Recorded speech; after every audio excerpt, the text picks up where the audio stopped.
All right. Well, we're getting some more breaking news from D.C. after the Supreme Court's upholding of that TikTok ban. Let's get to Emily Wilkins. Emily. Hey, Mike. Well, yeah, Capitol Hill is having some reactions to the news as the Supreme Court is upholding the TikTok ban. Some, like Senate Minority Leader Chuck Schumer, are calling for an extension of the deadline to find an American buyer who can purchase TikTok. Listen to what he said on the House floor just a little bit ago. We aren't against TikTok. We want TikTok to keep going. But we are against a Chinese company that is in cahoots with the Chinese Communist Party owning TikTok. Unfortunately, TikTok as it exists today has too many security risks that cannot be ignored. And that was Schumer from the Senate floor.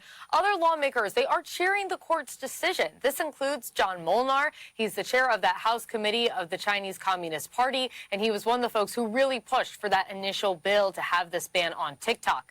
He said in a statement that, quote, President Trump understands the threat posed by the Chinese Communist Party control of TikTok and, just as importantly, understands how to make a deal. There are numerous American buyers who are willing to pay tens of billions so you can continue to use the app you love. Unfortunately, it is the Chinese Communist Party, which controls TikTok's owner ByteDance, that is refusing to come to the table.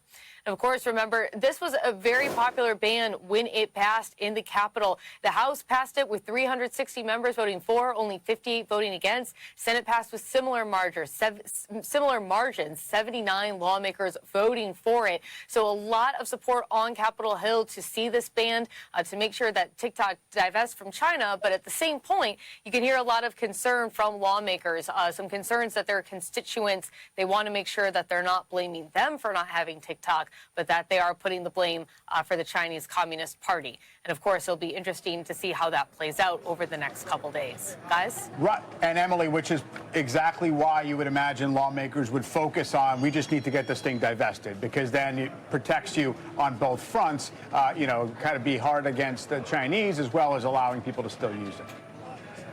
Exactly. I mean, that is what sort of lawmakers are trying to thread the needle on here. If you remember when they were initially talking about this ban, TikTok alerted users to this fact, and some lawmakers were just swamped with calls from constituents, kids calling on their lunch break saying, please do not ban TikTok. And so they are trying to be cautious here in how they message about this and saying we still want there to be an app, we still want people to enjoy it, but we need to find another buyer. And at this point, of course, it's the question, can they find a buyer? But also, what is Trump going to do at this point? Obviously, he posted on Truth Social not too long ago that he was still going to be looking into the matter and hadn't made a final decision yet.